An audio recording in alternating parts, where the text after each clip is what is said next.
Hello everyone. Today we will discuss about pharmacognosy. अगर हम बात करेंगे कि classification of the drugs according to chemical nature in pharmacognosy, तो यहाँ पे 9 कैटेगरीज है। एक है अल्कोलॉइड्स, दूसरा है ग्लाइकोसाइड्स, तीसरी है tannins, fourth one is volatile oils, fifth one is lipids, next is carbohydrates, resins, vitamins and proteins. So today we will discuss about alkaloids. अगर हम अल्कोलॉइड्स की बात करेंगे तो उनका क्लासिफिकेशन है according to type of ring present. Okay, so pyridine and piperidine containing alkaloids, तो उसमें दो एग्जांपल है। एक है निकोटिन, दूसरा है एनाबेसिन। तो पहले हम देखते हैं निकोटिन।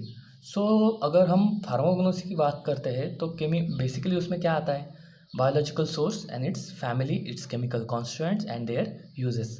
सो पहले हम देखते हैं निकोटिन।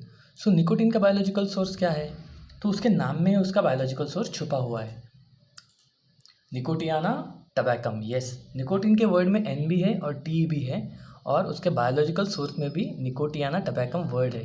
तो ये चीज़ ध्यान में रखने के लिए बहुत आसान है। उसकी फैमिली है सोलानासिए। अगर हम निकोटिन का स्ट्रक्चर देखेंगे तो उसमें दो रिंग्स प्रेजेंट है, एक है पिरिडिन, दूसरी है पायरोलिडिन।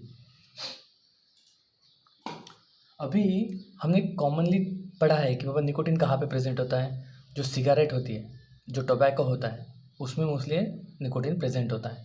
लेकिन जो भी पर्सन स्मोकिंग करते हैं या टोबैको च्यूइंग करते हैं, उन्हें वो हैबिट होती है कि उनको डेली थोड़े बहुत अमाउंट में वो लेना ज़रूरी है, नहीं तो उनको प्रॉब्लम होती है कि नहीं, मतलब स्ट्रेस आता है, एंजाइटी होती है।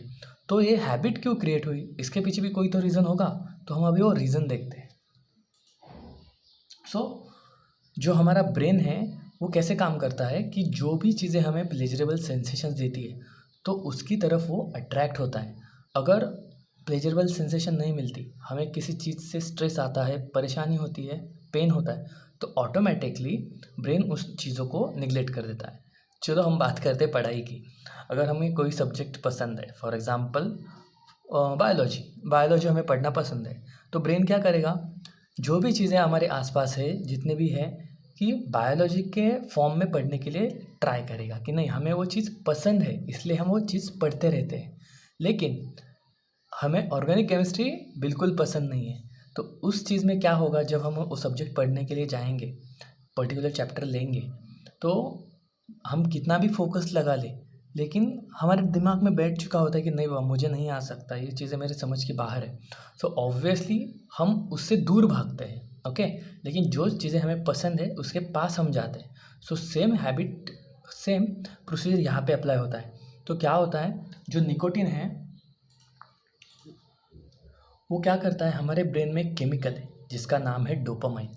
उस डोपामाइन को ट्रिगर कर देता है, और ये डोपामाइन जैसे ही ट्रिगर हो जाता है तो वहाँ से हमें प्लेजरेबल सेंसेशंस मिलना स्टार्ट हो जाते हैं, और ये प्लेजरेबल सेंसेशन हमें उस चीज़ के साथ अटैच कर देते हैं जो हमें happiness, motivation, arousal, reinforcement and reward system का बेनिफिट देती है। ओके, सो जो भी पर्सन स्मोक करते हैं, च्यूइंग करते हैं, तो वो हैबिट क्यों क्रिएट हुई, क्योंकि उन्हें उनका जो ब्रेन है उन्होंने एनालाइज किया कि ये चीज़ मुझे हैप्पीनेस प्रोवाइड कर रही है, तो ऑब्वियसली हमारा ब्रेन वहाँ पे डायरेक्ट हो जाएगा। Okay, so this is the basic concept involve in what is the biological source of nicotine, then its chemical constitution, then next is uses of nicotine. Basically it is used for smoking cessation program to relieve the withdrawal symptoms, and second one is it is used as insecticide. तो पहला देखते हैं smoking cessation program. Generally smoking cessation में क्या होता है, जो लोगों को आदत छोड़नी है स्मोकिंग की, च्यूइंग टोबैको की, तो उन्हें ये ड्रग दिया जाता है in very small amount with the help of nicotine patches. अभी ये क्यों देते हैं, क्योंकि अगर जो लोग स्मोकिंग करते हैं उन्होंने एक दिन में सोच लिया कि नहीं मुझे आज स्मोकिंग छोड़ना है, तो उनकी बॉडी उस चीज़ के लिए प्रिपेयर नहीं होती, तो वो क्या करेगी कि अनयूजुअल सिम्टम्स दिखाएगी बॉडी पे, जैसे कि एलर्जिक रिएक्शन दिखा सकती है, पेन, इरिटेशन, स्ट्रेस, तो जिससे कि मेंटल स्टेटस इंसान का पूरी तरह से बिगड़ जाएगा। तो वो ना हो इसलिए थोड़े थोड़े अमाउंट में उस पर्सन को निकोटिन दिया जाता है। तब तक दिया जाता है जब तक उसकी वो आदत छूट नहीं जाती, कि बाबा जो सिम्टम्स है वो कम नहीं हो जाते। Second is it is use as insecticide. अभी क्या होता है, जब ये एज ए इंसेक्टिसाइड इनको प्लांट पे अप्लाई करते हैं तो ये इंसेक्ट जाके वो प्लांट के लीव्स को खाएंगे, फ्रूट्स को खाएंगे।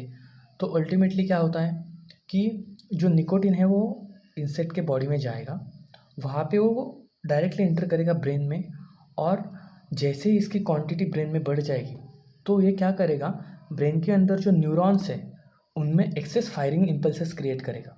तो एक्सेस फायरिंग की वजह से, एक्सेस फायरिंग मीन्स व्हाट, एक न्यूरॉन दूसरे न्यूरॉन को कम्युनिकेट करने के लिए न्यूरोट्रांसमीटर रिलीज़ करता है। न्यूरोट्रांसमीटर रिलीज़ होने के बाद पहला न्यूरॉन रिलैक्स हो जाता है, दूसरा एक्शन पोटेंशियल फेज में जाता है। लेकिन due to excess quantity of nicotine all neurons gets engage in their work. So जो भी न्यूरॉन्स ब्रेन में प्रेजेंट है सब के सब काम पे लग जाते हैं, तो कोई भी रिलैक्स नहीं होता है, तो ब्रेन अल्टीमेटली थक जाता है और वो अनयूजुअल इम्पल्सेस ब्रेन से बॉडी में ट्रांसफ़र होते हैं, जिसकी वजह से जो इंसेक्ट है उसके बॉडी में पैरालिटिक अटैक आता है। और फाइनली ड्यू टू अनेबल, क्योंकि वो मूव नहीं कर पाता, कुछ चीज़ें कर नहीं पाता, एक एक करके उसके सारे सिस्टम बिगड़ते जाते हैं और फाइनली उसकी डेथ होती है। So this is the particular use as a insecticide for nicotine.